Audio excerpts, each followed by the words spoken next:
자, 그러면 이제 2차 노동법 입문 특강을 시작하도록 하겠습니다. 자, 오래간만에 이제 다시 강의를 시작하는데요. 저희 시험이 끝난 지가 사실은 얼마 안 됐는데 GS 3기가 끝난 지는 조금 됐어요. 그래서 이제 저희가 한 달 하고 이제 보름 정도 후에 지금 이제 다시 만나는 건데요. 아무튼 이제 뭐 2026년 대비를 해가지고 저희가 이제 특강을 시작하는 건데, 아무튼 뭐 특강에 앞서서 제 소개도 안 하고서 바로 들어왔는데, 아무튼 저는 유정수 노무사라고 하고요. 예, 방문각에서 이제 노동법을 이제 전임으로 이제 강의를 하고 있습니다. 자, 그래서 오늘 제가 이제 여러분들하고 같이 이제 특강 주제로 선택한 거는 바로 이제 2차 노동법 입문과 관련된 이제 특강을 준비를 했고요. 아무래도 이제 우리가 시작하는 단계니까 2차 노동법 공부에 관한 기본적인 부분들, 2차 시험에 관한 부분들이라든가 뭐 이런 것들, 2차 공부를 하면서 주의해야 될 상황들이라든가 뭐 이런 것들, 앞으로 여러분들이 겪을 시행착오들에 대해서도, 왜냐하면 뭐 제가 뭐 아시겠지만은 뭐 모르시는 분도 있고 아시는 분도 있겠지만은 뭐 신림도에서 강의한 지가 지금 벌써 좀 되기 때문에 아무래도 여러분들이 합격하신 분들, 그리고 뭐 물론 이제 불합격하신 분도 있겠지만은 그런 과정들을 많이 봤고, 물론 저희 역시도 이런 과정을 겪고서 이제 합격을 했는데, 그래서 그와 같은 이제 경험치를 갖다가 바탕으로 해가지고 오늘 특강하면서 제가 여러분들한테 조금 전달을 하도록 하겠습니다. 자, 오늘 제가 오기에 앞서서 사실은 제가 지금 지방에서 올라와가지고 부랴부랴 지금 올라왔는데, 사실은 오늘 늦을까봐, 강의 시간 늦을까봐 정말 그 노심초사했거든요. 왜냐하면 제가 아침에 내려갈 때 그 고속도로에서 사고가 이제 크게 나가지고, 뭐 이제 제가 이제 내려가는 이제 과정에서 뭐 제가 사고를 낸 게 아니라 전소사고는 아까 뉴스에도 나왔더라고요. 이제 평택 그 고속도로 쪽에서 이제 사고가 나가지고 전소사고 나서 2명이 사망하고 막 그랬더라고요. 그래서 아침에 내려갈 때 좀 그 미팅 시간을 잡고 이제 내려갔는데, 여유 있게 내려갔는데 그 사고 때문에 막 1시간 반이 딜레이가 돼버렸어요. 고속도로에서 이제 1시간 반 있는 바람에. 그래가지고 이제 그것 때문에 좀 딜레이 되다 보니까 오늘 이거 맞출 수 있을래나 좀 부랴부랴 올라왔는데, 아무튼 뭐 딱 맞출 수 있어가지고 좀 다행인 것 같습니다. 자, 아무튼 저희 이제 프린트 아마 다 받으셨죠? 예, 프린트 다 받으셨을 텐데 프린트 보면서 한번 오늘 강의 진행하도록 하겠습니다. 자, 첫 페이지 보시면은 일단 우리 저희 시험에 특히 이제 1차 시험 말고 이제 오늘은 이제 2차에 관한 내용이니까 2차 시험에 이제 개요가 나옵니다. 개요를 보시면 알겠지만은 저희가 이제 1일차, 2일차 다른 자격 그러니까 전문 자격사 시험과 달리 저희는 이제 이틀 동안 시험을 봐요. 그래서 보통 다른 뭐 회계사라든가 세무사 뭐 이런 시험들은 보통 하루에 이제 다 보는데, 간평사라든가, 근데 저희는 이제 이틀에 걸쳐서 이제 시험을 보고요. 그래서 여기 보시면 알겠지만은 노동법 같은 경우에는 1일차에 이제 1교시와 2교시. 여러분도 아시겠지만은 우리 2차 노동법은 이제 노동법 1과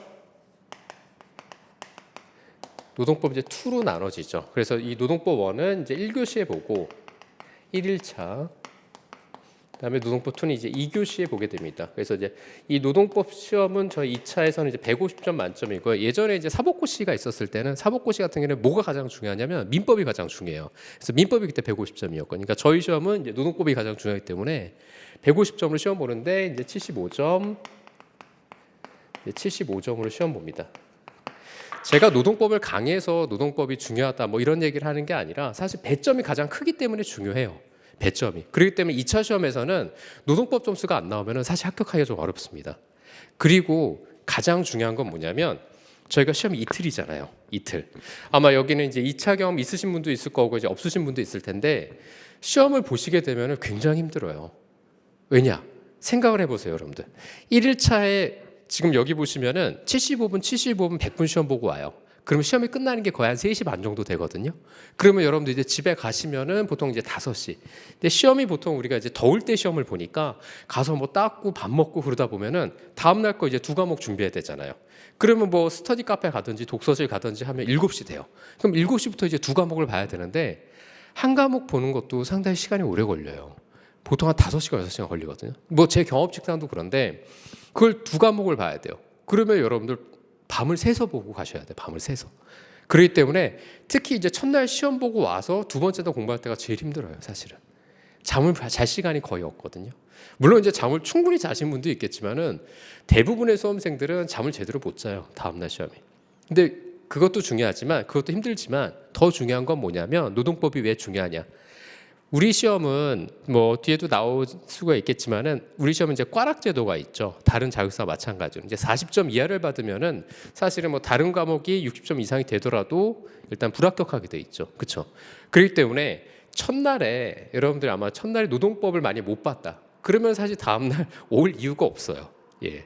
의미가 없다라는 거죠. 그러니까 첫날에 첫 시험을 가장 잘 보는 게 중요한 거예요. 그래서 여러분들 아마 이제 나중에 2차 경험을 이제 하신 분도 있고 안 하신 분도 있겠지만은 뭐 제 비단체 경험을 말씀드리자면 보통 이제 만약에 1일차 1교시에 전원이 다 참석을 해요.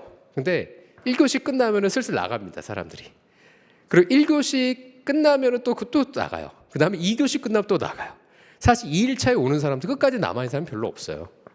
왜냐? 여러분 스스로가 알거든요. 아, 내가 이거 못 썼구나. 안 되겠구나. 그걸 스스로 압니다. 왜냐하면 여러분들이 나중에 뭐 그런 얘기도 많이 해요. 이게 저 이제 강의하면서 가장 궁금해하는 게 노무사님 뭐 2차는 사실 저희가 주관식이기 때문에 객관식 1차 시험과 달리 합격을 우리가 확인할 수는 없죠. 그렇죠? 왜냐하면 1차 같은 경우에는 객관식으로 보면서 이제 답안을 공개하기 때문에 내가 합격했다 불합격했다를 어느 정도 알 수는 있는데 2차 시험 같은 게 이제 서술식으로 시험, 주관식 서술식으로 시험 보기 때문에 내가 합격 여부를 확인하거나 아니면 그걸 장담할 수는 없어요.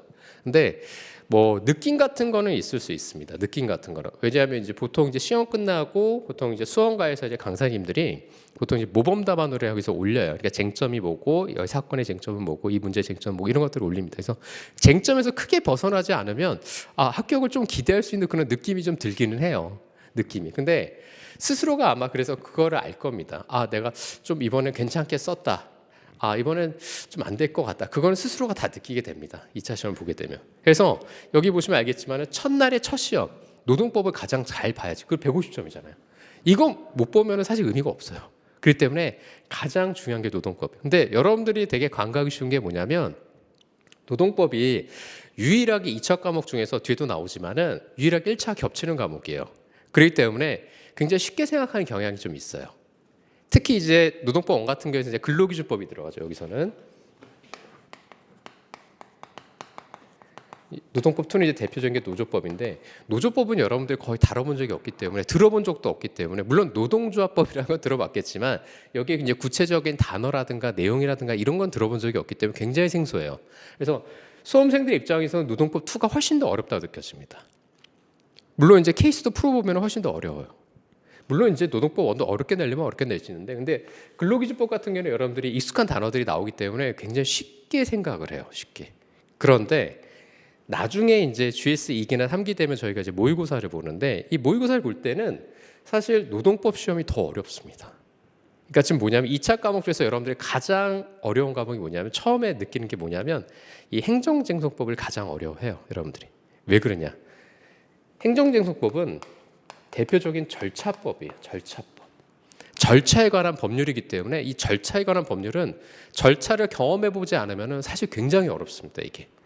근데 행정쟁송법 같은 경우에는 나중에 이제 범위는 짧고 물론 이번에도 가장 이제 어렵게 나왔죠. 물론 이제 어려워요. 그러니까 쉽다는 얘기가 아니라 어려운데 처음에는 가장 어렵게 느껴지지만 나중 되면은 대부분의 수험생은 노동법이 더 어렵게 느껴져요. 왜냐하면 노동법은 일단은 실체법이기 때문에 절차법보다는 사례가 굉장히 많아요. 사례가 많다 보니까 문제를 무궁무진하게 만들 수가 있어요. 그러니까 절차라는 거는 그 절차 안에서 만들어야 되는 부분이 있기 때문에 좀 제한적일 수가 있거든요. 물론 이제 어렵죠, 사실. 절차는 겪어보지 않으면 굉장히 어려워요. 여러분들 절차를 한번 겪어보면 사실 굉장히 쉽거든요. 대표적인 게 뭐 있냐면 노동법에서 이제 노조법에서 조정 부분이라는 게 있어요. 조정. 아마 이제 공부를 해보시면 알겠지만 조정이란 게 공부할 때 머리에 정말 안 들어와요.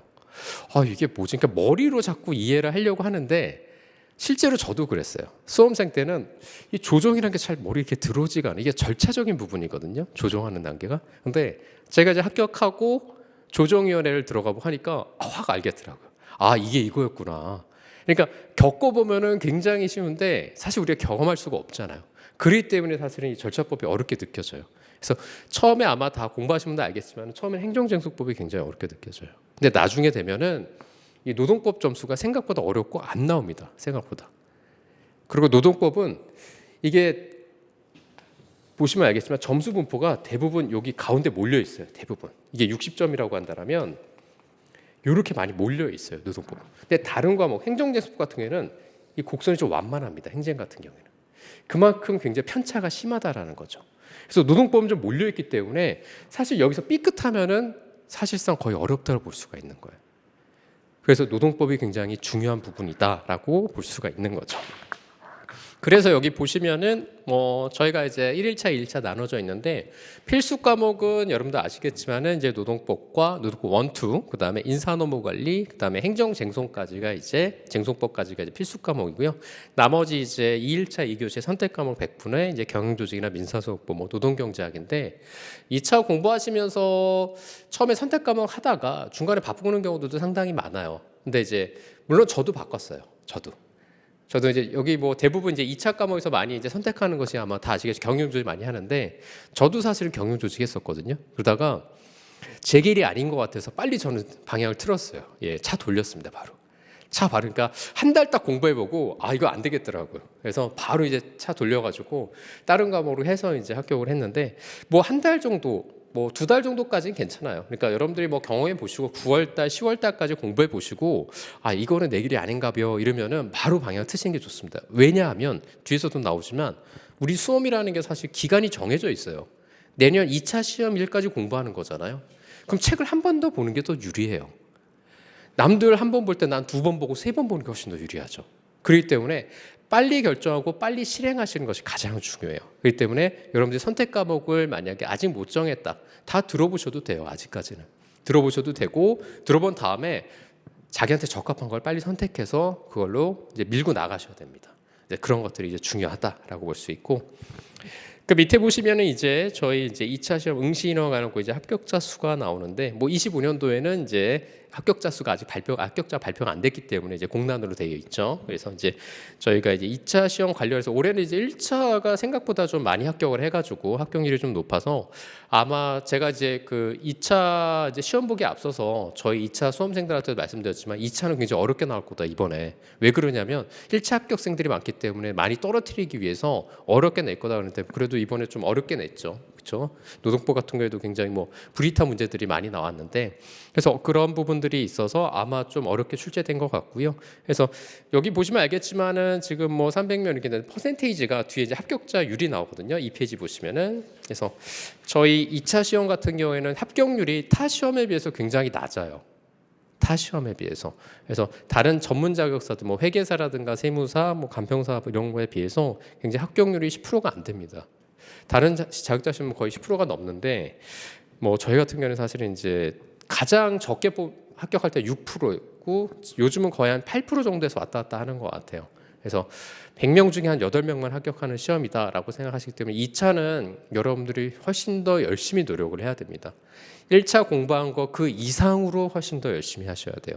그래도 붙을까 말까라고 생각하시기 때문에 가장 중요한 거 여러분들의 태도라고 보시면 돼요. 수험에 대한 태도, 수험에 대한 마음. 오늘도 사실은 우리가 이제 노동법에 관해서 이제 입문하는 과정이기 때문에 내가 노동법 공부를 어떻게 할 건지에 대한 어떤 태도라든가 자세 이런 것들이 저는 굉장히 중요하다고 생각하거든요.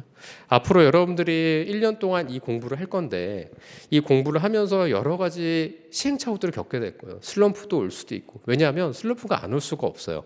1년 동안 사람이 기계처럼 공부만 할 수는 없거든요. 그렇기 때문에 여러분들의 어떤 가정사에 또 어떤 문제가 있을 수 있고 아니면 개인사에 문제가 있을 수 있고 그런 것 때문에 신경 쓰기도 하고 연애사에 문제가 생길 수도 있고 여러 가지 문제들이 있을 수가 있어요. 그렇기 때문에 평탄하게 사실은 이 1년을 완주한다는 거는 사실 거의 힘들다고 보시면 돼요. 그렇기 때문에 그런 부분들을 잘 극복하고 여러분들이 이제 합격해야 되는 그런 부분이라서 굉장히 여러분들한테 있어서 말씀드리고 싶은 건 뭐냐면 내가 합격에 대한 어떤 절실함이 있어야 된다는 거예요. 이 절실함이 있어야지만 합격할 수 있다는 거. 이게 바로 태도거든요. 수험에 대한 태도.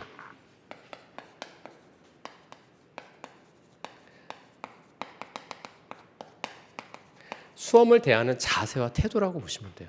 수험을 물론 이제 이 수험이라는 것도 그렇지만은 뭐 여러분들 일을 해보신 분들도 아시겠지만 일을 대하는 태도, 자세가 굉장히 중요해요. 그러니까 모든 거는 다 태도와 자세가 중요하다고 생각하거든요. 그래서 내가 얼만큼 이 합격을 간절히 원하는지에 대한 어떤 절실함, 이런 것들은 사실 초심이잖아요. 그렇죠? 이 초심을 참 유지하면서 한다는 게 쉽지는 않아요. 1년 동안 해야 되니까. 그렇기 때문에 그런 부분을 다 극복하시고 해야 되기 때문에 굳은 결의를 가지시고 이제 하셔야 된다는 거죠. 그렇죠? 그래서 오늘 사실은 저는 뭐 입문과정 하면서 가장 여러분들한테 다 아무 뭐 기억하지 못해도 상관은 없는데 여러분들한테 정말 메시지 던지고 건 사실 이거거든요. 이 시험을 정말 합격하고 싶은 마음이 있으시면 정말 절실하셔야 됩니다. 딱 그것만 전달해서 그것만 여러분들이 인지만 된다라면 저는 오늘 강의 다 했다고 볼 수 있어요. 그래서 그게 가장 중요하다 볼 수 있고, 그래서 최근에 이제 합격률 현황에 대해서 제가 이제 통계 자료를 좀 가져와서 여러분들한테 좀 이제 보여드리는 거고요. 좀 참고로 보시면 될 것 같습니다. 그래서 합격률이 굉장히 낮기 때문에 그만큼 더 절실히 해야 된다. 특히 이제 동차로 하신 분들은 더 어렵죠. 왜냐하면 1차 공부도 해야 되고 2차 공부도 해야 되고. 그러니까 예전에 1차가 조금 쉬웠을 때는 그러니까 1차 공부, 2차 공부 쭉 하다가 보통 동차생들이 어떻게 했냐면 2차 공부 먼저 노동법 같은 예를 들어보면 노동법은 이제 중복 과목이니까 1, 2차가 그래서 보통 한 3월까지 2차 공부를 했었어요. 계속. 그러다가 이제 4월 정도 돼서 3, 4월 정도 돼서 이제 1차 공부하고 그랬는데 요즘은 사실 그렇게 안 합니다. 왜냐하면 시험이 1차 시험도 어렵기 때문에 사실 아마 뭐 내년엔 더 어려울 가능성이 있겠죠. 왜냐하면 올해 1차를 많이 뽑은 바람에 아마 1차가 좀 어렵지 않을까라는 생각이 들어서 요즘은 1차 공부를 일찍 들어가요. 대부분. 보통 저희 학원 같은 뭐 저희 학원뿐만 아니라 뭐 다른 학원들도 마찬가지로 12월 말 좀 12월 중순부터 이제 보통 개강해가지고 보통 들어가거든요. 그럼 그때부터 이제 다시 1차 공부 시작하더라고요. 그러니까 요즘 굉장히 빨리 들어가는 추세다라고 말씀드릴 수 있을 것 같고요. 그래서 뭐 병행해서 하시는 분도 있는데 힘들지 않으면 병행해서 하시면 되는데 이게 과목이 일단 범위가 좀 달라요. 1차, 2차 과목이. 여러분들 아시겠죠? 노동법 과목이 1차, 2차 과목 범위가 좀 다르기 때문에 그런 부분에서 좀 힘들어 하실 수는 있다라고 볼 수 있고요. 사실 뭐 두 가지 시험을 같이 준비한다는 게 쉽지 않죠. 동차로 한다는 게. 그래서 그만큼 이제 수험에 대한 자세가 절실해야 되지 합격할 수 있다라고 볼 수 있는 거죠. 자, 그러면 이제 노동법에 관한 얘기만 이제 좀 주로 한번 해보도록 할게요. 자, 이제 이 페이지 보시면은 이제 2차 노동법 시험에 대한 개요에 대해서 제가 좀 설명을 드리겠습니다. 제가 아까 전에 말씀드린 내용들이 여기 이제 들어가면 다 들어가 있어요. 그래서 여기 보시면 알겠지만 가장 배점이 크다라는 거, 그 다음에 1차와 유일하게 겹치는 과목이라는 거, 그렇죠? 이런 내용들이 들어가 있죠. 그래서 수험 초반에는 굉장히 자신감을 갖는다라는 거. 그러나 나중에 2차 이제 모의고사를 진행할 때 보면은 그 자신감이 굉장히 떨어질 수가 있다라는 거. 그래서 사실은 이제 자만하시면 안 돼요. 아, 내가 노동법을 좀 잘하는구나. 수험생들이 그런 자만을 굉장히 많이 해요. 그런데 제가 노무사를 지금 15년 이상 하고 있거든요. 실무만 15년 이상 하는데 아직도 저도 잘 모르겠어요, 사실은. 그런데 저도 모르는데 노동법 실무도 안 해보시고 이제 공부하시면 난 노동법 잘 알아. 다들 그런 착각을 해요. 근데 제가 보기에는 참 어떻게 보면은 우습죠. 아니 15년 한 사람도 어렵다고 지금 잘 모르겠다 그러는데 노동법 1년 공부해가지고 저도 수험생활 있고 저는 법대 나와서 또 법 과목도 공부도 다 했고 그런 상황에서 저도 잘 모르겠는데 그런 분들이 꼭 있어요. 그렇기 때문에 절대 자만하시면 안 돼요. 공부의 끝은 없습니다. 공부의 끝은. 그렇기 때문에 여러분들 절대 자만하시면 안 돼요. 우리가 사실은 자만하신 이유는 왜 그러냐면 우리 시험은 범위가 정해져 있잖아요. 범위가. 그렇기 때문에 이 범위에 대해서 내가 다 안다 이렇게 생각을 해요. 대부분들. 그런데 실무라는 거는 사실 범위가 없어요. 다 알아야 돼. 다. 뭘 물어볼지도 몰라요. 그렇기 때문에 더 어렵다는 거예요. 근데 저도 사실은 몇 가지 근기법, 뭐 노조법 이것만 물어보면 저도 자신 있죠. 근데 그게 아니라는 거예요. 다 물어본단 말이죠. 그렇기 때문에 절대 자만하시면 내가 노동법 잘한다? 그거는 나중에 합격하시고 한 10년 차 이상 되시면은 여러분들이 느끼실 거예요. 처음에는 이제 내가 다 할 줄 알 것 같은데 하다 보면은 정말 점점 더 어렵다는 거. 그렇기 때문에 항상 저는 가장 중요한 건 이 학문에 대한 겸손, 자세가 되게 중요하다고 생각을 해요. 그래서 그런 마음가짐으로 공부하신 분들이 대부분 합격한다라는 거 보시면 되고요. 자, 그래서 여기 보시면은 제가 밑줄근 부분 한번 잠깐 볼게요. 밑줄근 부분.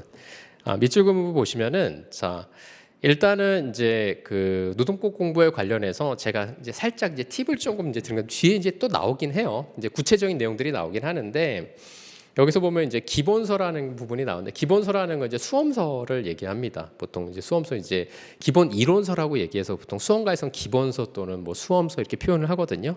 이제 그거를 갖다가 이제 GS 연기 과정에서 우리가 다음 주에 이제 목요일날 개강을 하는데 이제 GS 연기 동안에는 이제 그런 기본 이론들 를 이제 공부를 하면서 수회 이제 여러 회 동안 이제 반복해서 이거를 이제 이해하는 데 중점을 둬서 이제 공부를 하게 돼요.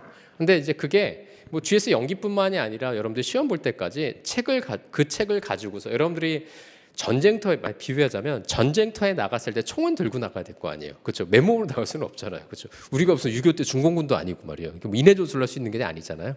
그렇기 때문에 총을 들고 나가야 되는데 내가 전쟁 나갈 때 어떤 총을 가지고 갈까? 그게 바로 여러분들의 기본서나 수험서가 뭐냐라는 거예요. 책 한 권은 들고 가야 될 거 아니에요. 시험장 갈 때. 근데 가장 중요한 건 어떤 책을 가져갈 것이냐가 가장 중요하기 때문에 그 책을 가지고서 계속 공부를 하는 겁니다. 어차피 우리가 주어진 시간 안에 그 효율을 극대화하는 것이 이 수험의 어떤 이제 효과라고 볼 수 있기 때문에 한 권 가지고 들고 파야 되는 거예요. 사실 여러 책 볼 필요는 없습니다. 왜냐하면 근데 수험생들이 대부분이 유혹에 많이 빠져요. 저책 보면 저책 좋은 것 같고 이 책 보면 또 이 책 좋은 것 같고 이런 유혹에 굉장히 빠집니다. 근데 다 똑같아요. 사실 거기서 거기고요. 어느 책 보더라도 다 합격할 수 있어요. 그렇기 때문에 수험서에 그러니까 시중에 나와 있는 이 수험서들은 대부분 어느 정도 검증된 책들이기 때문에 어떤 책을 선택해도 상관없어요. 그렇기 때문에 절대 그런 시간 낭비하실 필요는 없다는 거. 뒤에도 어차피 또 얘기합니다. 제가 그거 구체적으로 이제 뒤에서 말씀드리도록 하고요. 자, 그래서 이제 2차 공부의 기본적인 개요는 이제 그 밑에 나와 있지만은 이제 다독을 하면서 여러 번 읽으면서 노동법 전반의 어떤 흐름이라든가 체계를 이해하고, 그러니까 2차 노동법의 흐름과 체계죠. 그다음에 이제 2차는 가장 중요한 게 판례예요. 그래서 GS 1기 되면 이제 판례 공부를 따로 하거든요. 판례집 가지고. 이럴 때면 이제 판례 문구라든가 판례 이제 법리라든가 이런 것들이 이제 굉장히 중요하다 볼 수 있고 여러분들 답안지에 쓰는 이제 부분이 바로 그런 부분이 이제 판례거든요. 그래서 판례의 사실관계를 가지고 보통 문제를 만들어요. 교수님들이. 그렇기 때문에 이 판례의 사실관계, GS 1기 때는 판례의 사실관계와 판례 법리 같이 공부합니다. 근데 이 GS 연기 때는 판례 사실관계 공부하기 좀 어려워요. 왜냐하면 기본 이론을 공부해야 되기 때문에 판례 문구라든가 이런 것들은 보긴 하겠지만은 판례 뭐 사실관계까지 볼 수는 없습니다. 왜냐하면 여러분들이 아직 답안지를 써본 적도 없고 어떻게 쓰는지도 모르기 때문에 기본적인 2차의 내용을 이해하는 게 일단 중요하니까 그렇게 이제 단계적으로 시행이 된다는 거 보시면 될 것 같고요. 자, 이제 출제 범위를 한번 잠깐 볼게요. 2차 노동법 출제 범위인데요. 이제 노동법 1 같은 경우에는 가장 대표적인 게 아까 설명드린 것처럼 일단 근로기준법이에요. 대부분 여기서 시험에 나온다고 보시면 되고요. 98%가 여기서 나옵니다. 98%가 근로기준법에 나오고 나머지 법에서 한 2%가 이제 나머지 법에서 나오는데요. 이번에 이제 산안법이 나왔죠. 산안법에서 나왔어요. 산안법이 되게 불이익했던 게 뭐였냐면 18회 이후로 출제가 안 됐었어요. 18회 이후로. 그러다가 지금 34회 때 나온 거예요. 그러니까 다들 멘붕이 왔었던 거죠, 사실은. 근로자 이제 작업 중지권 관련된 부분이 이제 문제 두 번째 25점짜리로 나왔었죠. 지문이 굉장히 사실관계 좀 길어지고 했었는데 일단은 사실은 이제 이 산안법에서 굉장히 냈다라는 게 굉장히 좀 떨어뜨리려고 문제를 냈구나라는 생각이 사실 들어요. 왜냐하면 수험가에서 보통 다루지 않거든요. 산안법 18회 이후로 출제가 거의 안 됐기 때문에 사실 이 부분에 대해서 많이들 간과를 했었는데 이 부분에서 출제한 거 보니까 떨어뜨리려고 시험을 출제했구나. 약간 이제 그런 느낌이 좀 저도 들었던 것 같아요. 그래서 대부분 이제 근로기준법에서 98%가 나오고요. 뭐 이제 구체적인 어디 부분에서 나온다 이런 것들이 있는데. 가장 이제 근로기준법 중에서도 가장 많이 출제되는 파트가 아무래도 이제 근로관계 종료 부분이에요. 이번에도 이제 50점이 다 여기서 나왔죠. 이제 사용자의 우선 재고용 의무와 관련된 부분, 이제 근기법 25조와 관련된 내용이 이제 시험에 나는데 해고와 관련된 부분 이런 것들이 가장 많이 나와요. 사람을 뽑는 것도 중요하지만 여러분 생각해 보면은 사람을 내보내는 게 더 중요하다 볼 수 있어요. 왜냐하면 사람 내보내는 게 더 어렵고 중요한 게 뭐냐면. 해고라는 것은 사실 근로자의 생존권을 박탈해버리는 문제거든요. 그렇기 때문에 사실 이 해고를 함부로 할 수가 없는 거죠. 그러니까 굉장히 어렵다라는 거예요. 해고라는 게. 그렇기 때문에 이 근로관계 종료 파트에서 쟁점이 많아요. 쟁점이 많다는 건 그만큼 판례가 많다라는 거죠. 판례가 많다는 건 그만큼 사건이 많다라는 거예요. 그러니까 다른 파트에 비해서 일단 이 근로관계 종료 파트가 굉장히 사례가 많습니다. 사건이 많기 때문에. 그래서 문제 내기가 굉장히 좋죠. 그래서 이 근로관계 종료 파트에서는 거의 출제가 된다고 보시면 돼요. 근로관계 종료 파트에서는. 이 부분이 이제 가장 많이 출제가 되고, 그 다음에 뭐 총론 부분에서 뭐 근로자성이라든가, 이번에도 근로자성과 관련된 내용이 좀 나오긴 했는데, 뭐 사용자성, 이번에 또 노란 봉투법이 또 이제 통과가 됐죠. 국회 본회의로 통과를 해가지고 이제 노조법상 사용자 관련된 부분, 뭐 이런 것들도 굉장히 이제 쟁점이 되는데, 이제 그런 것들이 지금은 아직 뭐 시행이 되지 않지만 이제 통과되고 6개월 후에 이제 시행이 되지만은, 이제 그런 것들도 굉장히 이슈가 되기 때문에 뭐 내년 시험에는 아마 이런 거 관련된 부분이 출제될 가능성이 있지 않을까, 뭐 조심스럽게 이렇게 얘기할 수는 있겠죠. 왜냐하면 저희 시험에서 보통 이제 그 판례 가지고 시험을 출제를 하는데, 보통 이슈를 가지고 출제하는 경우들이 있어요. 그러니까 이슈라는 게 뭐냐면 최근 판례를 가지고 가는데, 최근 판례라는 게 보통 한 3년 이내 판례를 얘기하거든요, 일반적으로. 이번 시험에서도 사실 이슈 판례들이 나오긴 했죠. 이제 작년 4월에, 아니 올해 4월에 이제 판시됐던 그 판례가 이제 시험에 나왔는데, 그런 것처럼 이제 이슈 같은 것들, 이제 뭐 통상임, 최근에 이제 이슈였던 것이 뭐 작년 말에 이제 통상임금 부분도 있었고, 뭐 여러 가지 이슈들이 있는데, 그런 이슈들이 이제 출제될 가능성이 굉장히 높아요. 근데 그게 뭐 전반적으로 저희가 6문제 중에서 뭐 6문제를 다 뭐 이슈로 출제하지는 않고 한두 문제는 꼭 그 이슈 가지고 출제를 합니다. 그래서 그런 부분에서 여러분들이 이제 조금 주의를 하셔야 되는 거고. 자, 그다음에 여기 보시면 이제 파견법, 그다음에 기간제법, 그다음에 산안법, 뭐 산재법, 고용보호법이 있는데, 파견법 같은 경우에도 굉장히 중요하죠. 왜냐하면 이제 뭐 불법 파견 문제, 이런 것들이 이제 파견법에 나오고, 이제 불법 파견에 따른 이제 직접 고용 의무, 사용사업자에 대한 직접 고용 의무라든가 이런 것들이 굉장히 많이 문제가 되기 때문에 시험에서 많이 출제될 가능성이 높고, 그래서 수험가에서 모의고사를 많이 출제를 해요, 이 부분도. 그다음 기간제법도 마찬가지고요. 기간제법 관련해서는 뭐 공백 기간 중에 이제 계속 근로 기간 산정 여부라든가, 뭐 갱신기대권 관련된 부분, 뭐 이런 것들도 이제 시험에 많이 출제를 하죠. 뭐 실제 시험에서 출제된 적도 있고요. 갱신기대권 관련해서 최근에. 그다음에 산안법, 이제 특히 아까 말씀드린 것처럼 이게 18회 이후로 처음 출제가 돼가지고 상당히 조금 이제 브리타 형식으로 나왔고, 산재법 같은 경우도 최근에 나왔던 게 29회인가 28회 때 한번 나왔었어요. 회식 중 사고 관련돼서, 회식 중 사고가 그러면 업무상재해로 인정될 수 있느냐, 뭐 이런 부분이 나옵니다. 그래서 업무상재해 관련된 파트가 굉장히 시험에 나올 가능성이 굉장히 있고, 고용보험법은 사실 최근에 이제 출제되진 적은 거의 없어요. 그래서 사실은 이제 이 수험가에서 아까 말씀드린 것처럼 이제 산안법과 고용보험법은 거의 이제 보지는 않았거든요. 왜냐면 출제가 거의 안 되고, 그랬는데 이번에 이제 산안법이 나오는 바람에 이제 그랬는데, 고용보호법 가지고 또 어떤 걸 낼까 상당히 좀 그런 생각이 들긴 해요. 이번에 산안법 낸 걸 보니까 저도. 그래서 그렇고, 이 노동법 2 같은 경우에는 이제 보시면 가장 대표적인 게 노조법인데, 이 노조법에서 거의 99%가 여기서 출제된다고 보시면 돼요. 근데 이번에 이제 어떻게 보면 브리타 문제로 교원 노조법 파트에서 이제 출제가 됐죠. 그렇죠. 이게 중재재정의 위법성과 관련된 부분이 이제 출제가 돼서 상당히 브리트했어요. 왜냐하면 대부분 이제 노조법을 출제를 하기 때문에, 뭐 공무원이나 교원 노사관계 부분이라든가, 뭐 노동위원회법, 그다음에 뭐 근차법과 관련된 부분은 시험에 출제된 적이 없어요. 물론 이제 단문으로 출제되던 시절에는 출제를 했었거든요. 근데 케이스로 전환된 19회부터는 사실 출제가 안 됐었어요. 그렇기 때문에 사실 이 부분은 거의 이제 수험가에서는 다루지 않았었는데, 이번에 갑자기 뜬금없이 나오는 바람에 아마 수험생들이 많이 이번에 좀 당황을 했죠. 당황을. 그래서 여기 보시면 알겠지만은 노조법에서 99%가 거의 출제가 되고, 근로자 참여 및 협력 공진에 관한 법률, 즉 근참법에서 이제 뭐 나오는 부분이 있고, 노동위원회법, 뭐 공무원과 교원, 이 부분인데 이번에 교원이 이제 나왔다는 거, 그것만 좀 참고하시면 될 것 같고. 자, 그래서 밑에 이제 당구장 표시 한번 잠깐 보면은, 일단은 이제 시험 시행일 현재 적용되는 법률 등을 기준으로 합니다. 그렇기 때문에 시행되지 않은 법률은 출제 범위에 들어가지는 않아요. 그래서 일단은 만약에 노란봉투법이 만약에 시험 보기 전에 통과가 됐다 하더라도 시행이 되지 않으면 출제 범위에 들어가지 않는다는 얘기가 되는 거예요. 그렇게 되면은. 자, 그 다음에 두 번째, 기본적인 판례의 사실관계를 바탕으로. 일단 아까 말씀드린 것처럼 2차 문제는 대부분 판례의 사실관계를 가지고서 출제를 합니다. 그래서 굉장히 많은 판례를 봐야 될 것 같은데, 사실 우리가 이 많은 판례를 다 볼 수는 없어요. 그래서 수험가에서 보통 중요하게 생각하는 부분들, 그다음에 학계에서 중요하게 생각하는 부분 위주로 판례를 정리를 합니다. 정리를. 근데 일단 뭐 여러분들 기본서라든가 판례집 따로 보면은 정말 많은 판례들을 보게 돼요. 많은 판례들을. 그래서 참고로 보시면 되고, 그래서 최근 시험의 경우에는 풍부하게 사실관계를 제시한다. 즉 뭐냐면 지문이 굉장히 길다라는 거예요. 사실관계를 굉장히 길게 작성을 해서 이제 문제를 출제하는데, 특히 올해 같은 경우에도 올해 이제 그 노동법 원에서 이제 아까 전에 말씀드린 산안법에서 이제 근로자 작업 중지권 부분이라든가 노동법 2에서 여기 보시면 교원노조법 관련한 부분도 지문이 굉장히 길었어요. 그러니까 지문이 길다는 건 뭐냐면 그만큼 사안의 포섭을 많이 해주라는 얘기예요. 그렇기 때문에 이 포섭 부분이 사안의 적용 부분이 굉장히 이제 중요하다 볼 수 있죠. 그래서 이론은 웬만큼 다 쓰는데 이 사안을 적용하는 부분이 굉장히 어렵거든요. 이제 거기에서 이제 변별력이 생기기 시작하는 거예요. 그러니까 사안을 이게 풍부하게 주면은 그만큼 포섭할 게 많기 때문에 거기서 이제 점수 차를 많이 내겠다라는 이제 의도가 좀 어느 정도 있는 거죠. 그렇죠? 그래서 이제 그런 부분들이 있을 수 있고, 그래서 이제 최근에 이제 사실관계가 길어지기 때문에 아마 이 문제를 파악하는데 시간이 굉장히 부족할 거예요.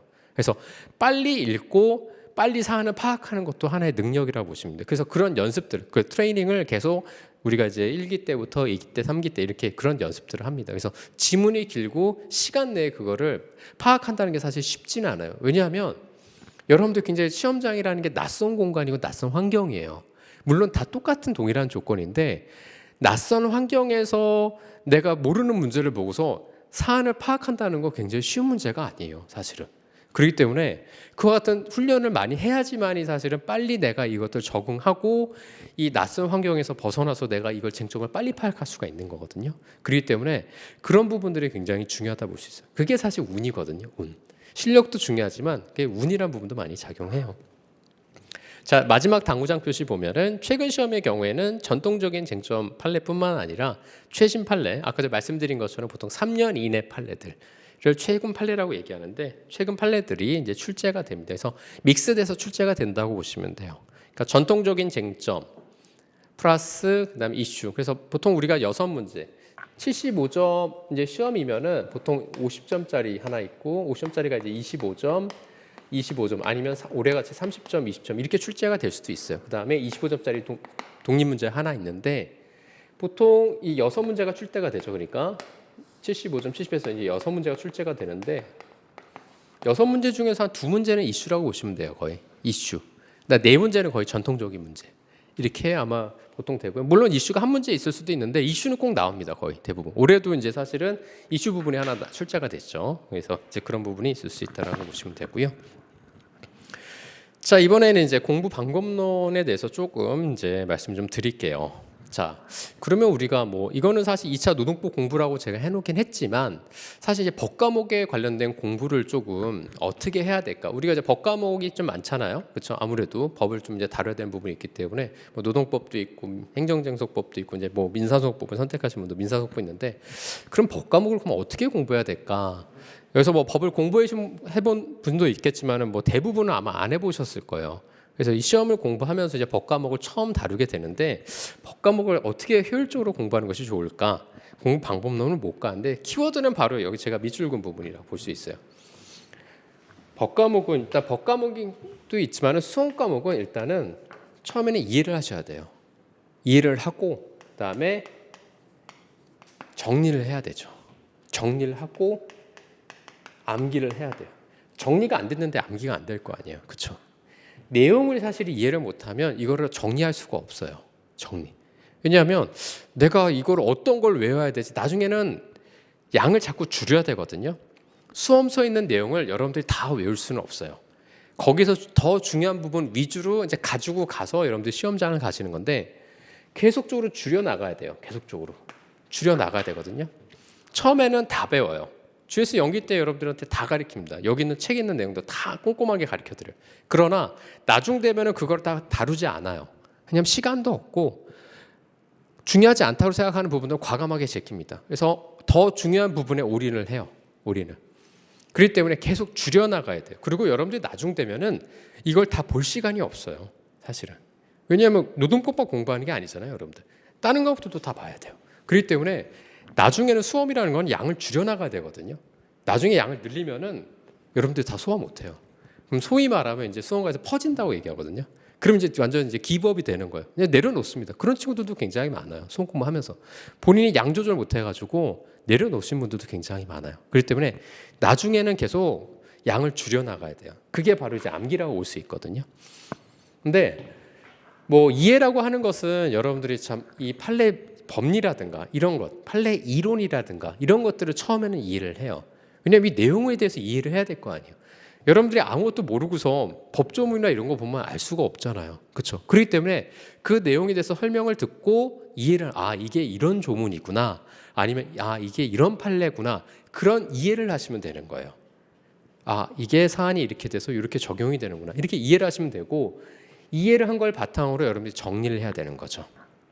그래서 아까 정리라는 부분이 아까 시험장을 가셨을 때 여러분들이 정리된 자료가 하나가 있어야 된다는 거죠. 총을 들고 와야 되니까 정리된 책이 하나 있어야 된다는 거예요. 그러니까 책을 한 권만 보시고 그 한 권에다 다 정리를 하시라는 거예요.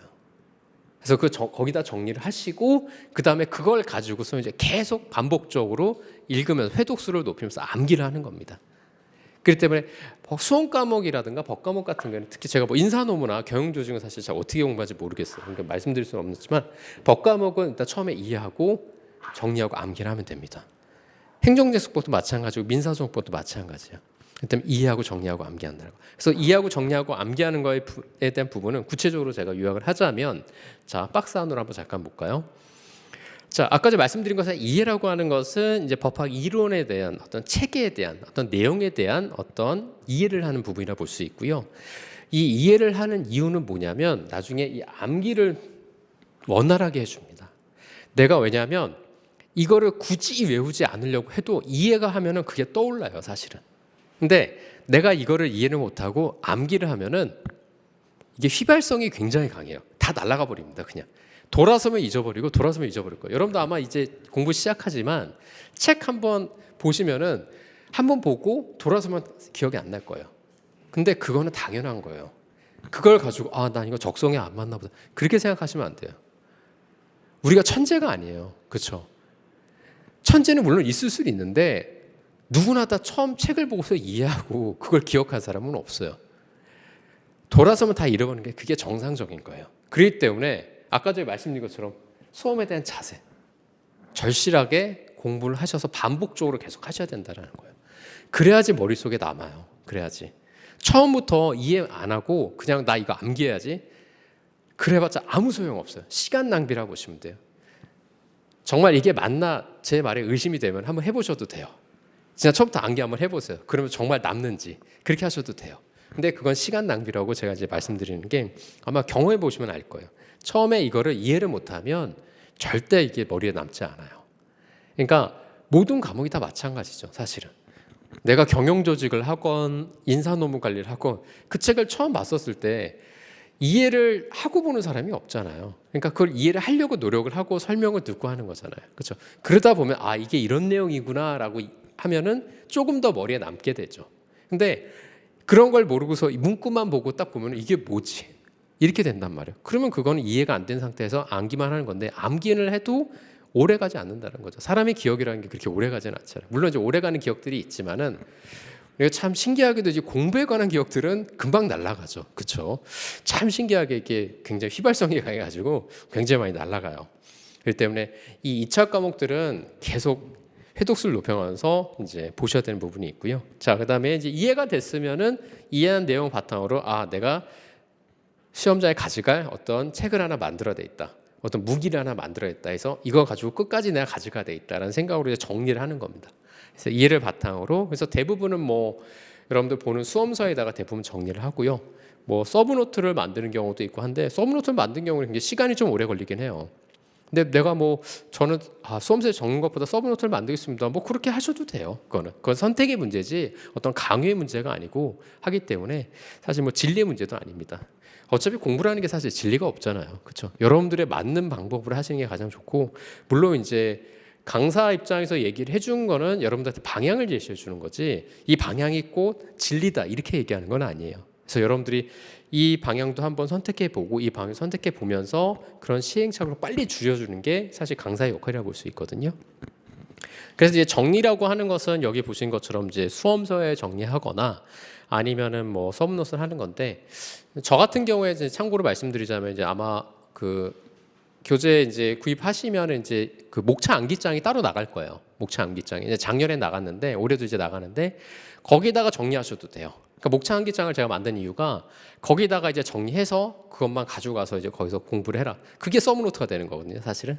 그러니까 물론 이제 쓰는데 좀 어려움은 있으시겠지만은 뭐 공부하면서 그 정도로는 당연히 써야 되겠죠. 그렇죠. 앞으로 팔 아프도록 많이 쓸 텐데 그 정도는 사실 써야 되겠죠. 그래서 그런 의미로 만든 거고 사실은 책을 들고 가면은 무겁긴 해요. 그래서 여러분들한테 좀 무게를 좀 줄여드리려고 제가 목차 한기장을 따로 만든 거거든요. 그래서 여기다 정리해서 가져와셔도 된다. 그래서 그거 굉장히 얇고 가벼워요. 그래서 거기다 정리해서 그냥 가져라 라는 의미로 만든 거니까 그거는 뭐 제가 이제 그 말씀을 드리는 거니까 참고하시면 될 것 같고요. 그래서 여러분들이 시험장에 가져갈 무기를 만드는 게 바로 이 정리 단계다라고 보시면 됩니다. 자, 그러면은 마지막으로 이제 암기를 하셔야 되죠.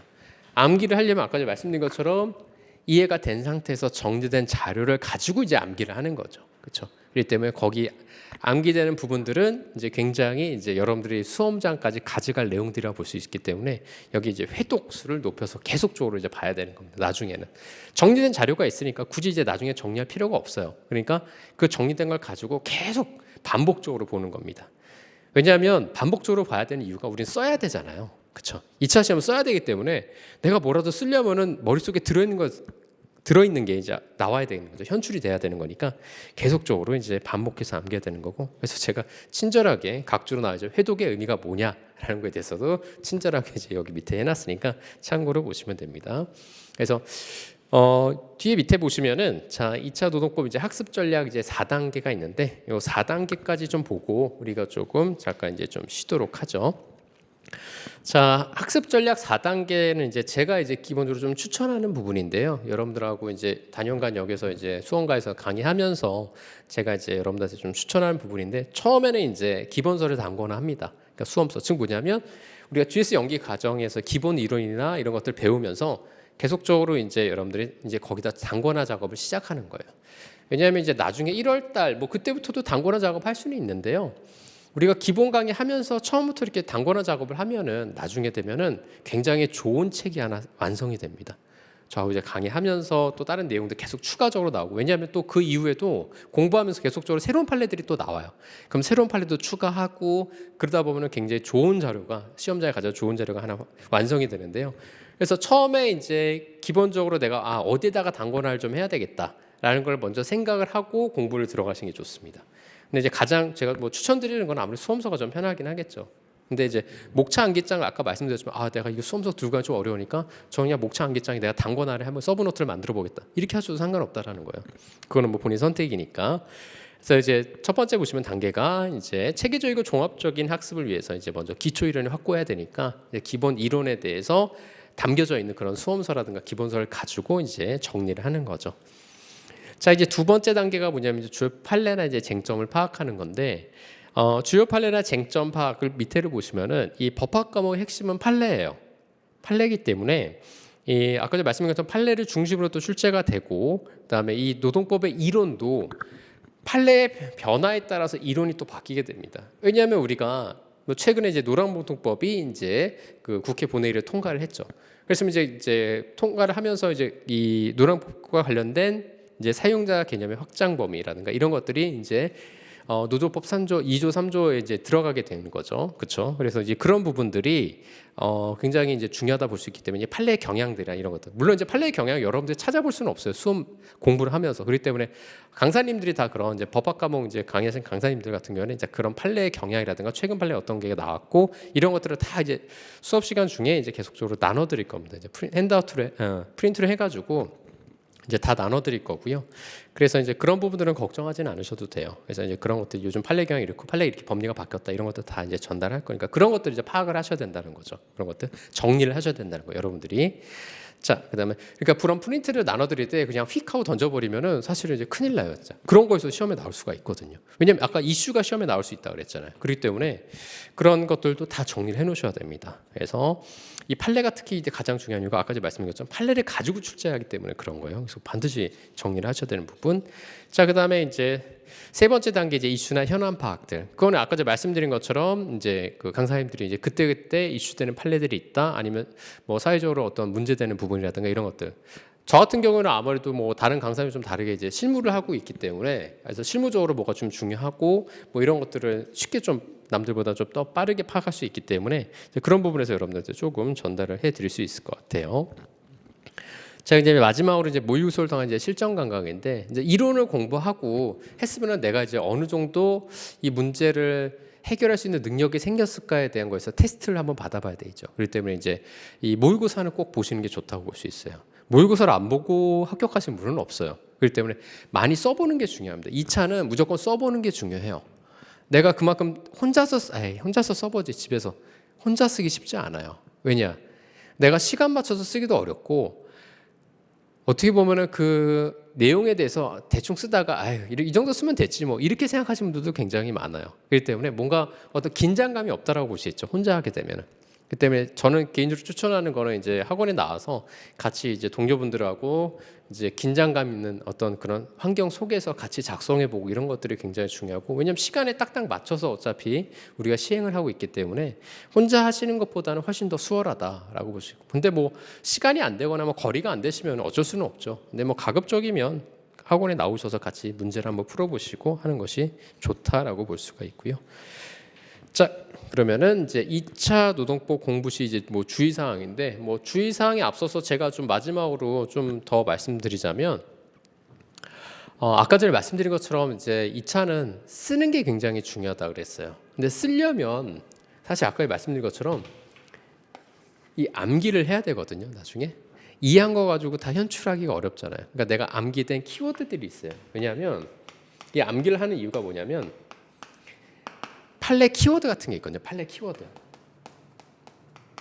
이 판례 키워드들을 암기하는 거예요. 판례 키워드들을 암기해서 이 문장을 연결시키는 거거든요. 문장을 그대로 다 암기하는 게 아니라 판례 키워드를 가지고서 암기하면서 그 문장을 연결시켜 나가는 거예요. 그러니까 이 판례에 중요한 키워드들이 있어요. 이제 예를 들어서 한 가지가 뭐가 있냐면, 만약에 이제 뭐 채용 내정자의 경영상 해고와 관련돼서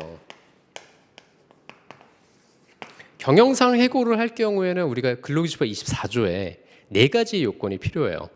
공부해 보시면 있겠지만 뭐 긴박한 경영상 필요하다든가 해고의 피도력, 그다음에 합리적이고 공정한 기준 마련, 마지막 근로자들하고 협의를 해야 되는데, 특히 채용 내정자 관련해서 그러면은 채용 내정자들을 우선적으로 해고하는 것이 합리적이고 공정한 해고 대상자 선정과 관련된 부분에 있어서 정당성이 인정되느냐 여부가 이제 문제가 될 수 있거든요. 그러니까 이거 관련돼서 판례에서 나타낸 키워드가 뭐냐면 근로조건, 근로관계 밀접도죠. 근로관계 밀접도, 그러니까 키워드예요. 그러니까 이런 것들을 기억하시면 문장을 만들 수가 있거든요. 지금 뭐냐면 채용 예정자들이 합리적이고 공정한 채용 내정자들을 경영상 해고를 하는 것이 합리적이고 공정한 해고 기준을 마련한 것으로 인정될 수 있는지 여부와 관련돼서는 판례에서 뭐냐면, 채용 내정자들은 근로관계 밀접도가 정규직 근로자보다 낮죠. 정규직 근로자가 밀접도가 높을 거 아니에요. 그렇죠? 왜냐하면 채용 내정자들은 아직 채용이 안 된 상태잖아요. 물론 이제 채용은 됐지만 실질적으로 일하고 있는 상태는 아니기 때문에 근로관계 밀접, 사용자하고의 근로관계 밀접도가 떨어질 수밖에 없죠. 그러니까 판례에서는 이 근로관계 밀접도가 낮기 때문에 정당성이 인정된다라고 보고 있어요. 그러니까 그것처럼 이런 키워드들을 이해를 하고 이해를 하면 이제 암기가 자동적으로 돼요. 그렇기 때문에 말씀드린 것처럼 이런 키워드들을 가지고 이제 문장을 만들고 이제 우리가 작성을 해야 되는 겁니다. 그러니까 그런 부분에서 여러분들이 이런 키워드 같은 것들을 암기를 하시고 이제 거기다가 이제 답안지 현출하는 능력을 이제 키우는 것이 우리가 이제 앞으로의 숙제라고 볼 수 있는데요. 이제 그런 부분에서 사실은 그러니까 어떻게 보면 많은 문제를 풀어보고 그다음에 많은 판례들을 다뤄보고 하는 것이 굉장히 중요하다 볼 수 있어요. 그러니까 지금 이제 첫 번째 시간에서 제가 전달드리고 싶은 거는 첫 번째가 바로 정리를 하자면 절실함을 가지고 여러분들 수험을 대해야 된다라고. 절대 자만하시면 안 된다는 거. 여러분들이 아무리 노동법을 많이 한다고 해도 이거는 제한된 범위 내에서 아는 거기 때문에 스스로 자만하시면 안 돼요. 자만하시는 분도 굉장히 많습니다. 근데 이보다 더 공부 많이 하시면 많아요. 그래서 스스로 자만하시면 안 된다. 그건 자만은 곧 불합격으로 갑니다. 분명히. 그런 분들 꼭 주의하시기 바라고요. 그 다음에 두 번째가 바로 이해하고 정리하고 암기하는 거. 이게 가장 중요합니다. 법학과 무조건 처음에 이해를 하시면 돼요. 근데 그럼 제가 언제까지 이해를 해야 될까요? 그런 거 굉장히 많이 물어봐요. 우리가 9월부터 내년 만약에 8월 달에 시험을 본다라고 했었을 때 그럼 내가 이 기본서 이해가 잘 안 되는데 노무사님 언제까지 이해해야 될까요? 그런 질문도 굉장히 많이 하거든요. 근데 저는 개인적으로 3, 4월까지 이해해라 안 되면 그래도 괜찮다. 그러니까 대부분의 수험생들이 마음이 급해가지고 12월 달, 빠른 친구는 12월 달 아니면 1월 달부터 암기하는 분들이 있어요. 근데 뭐 능력이 되시면 암기하는 건 상관없어요. 근데 능력이 안 되는데 이해가 안 된 상태에서, 제가 능력이라는 건 이해가 안 된 상태에서, 이해가 안 된 상태에서 암기부터 하면 아까 말씀드린 것처럼 다 날아가요. 휘발성이 강하기 때문에 절대 머리에 안 남아요. 그렇기 때문에 이해가 안 되면은 3, 4월까지도 계속 하시면 돼요. 근데 4월 달부터는 아무래도 좀 넘어가면 조금 이제 암기를 하셔야 되는 부분이 뭐냐면 4월 달부터 우리가 GS 2기 들어가서 작성을 해요. 모의고사 쓰기를 본단 말이에요. 근데 모의고사를 보려면은 최소한 암기가 좀 돼야 되잖아요. 그러니까 4월 초까지는 그래도 이해를 하시는 것은 괜찮다 저는. 그래서 일단 그 이후부터는 여러분들이 아마 굉장히 이해하고 그런 데 있어서 마음이 촉박해가지고 잘 들어오지는 않을 거예요. 그래서 일단은 이제 암기부터 하자 이렇게 할 수 있는데, 그러니까 그 전까지는 저는 괜찮다고 봐요. 그래서 이해가 안 되셨으면 계속 이해하려고 노력하시는 게, 이해하다 보면 자연스럽게 암기가 돼요.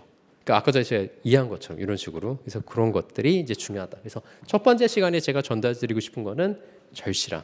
두 번째 이해 정리 암기 형태로 해야 된다라는 거. 그래서 그게 가장 여러분한테 중요하고요. 그래서 그다음에 마지막으로 많이 써봐야 된다라는 거. 2차는. 그래서 혼자 쓰든 학원 나와서 쓰든 무조건 많이 쓰셔야 됩니다. 팔이 아프도록 쓰셔야 돼요. 팔이 아프도록. 그게 다 여러분들한테 남는 겁니다. 여러분들한테. 자, 그러면 이제 첫 번째 시간은 좀 시간이 다 돼서 잠깐 쉬었다가 이제 두 번째 마지막 시간에 뵙도록 하겠습니다. 잠깐 쉬도록 하겠습니다.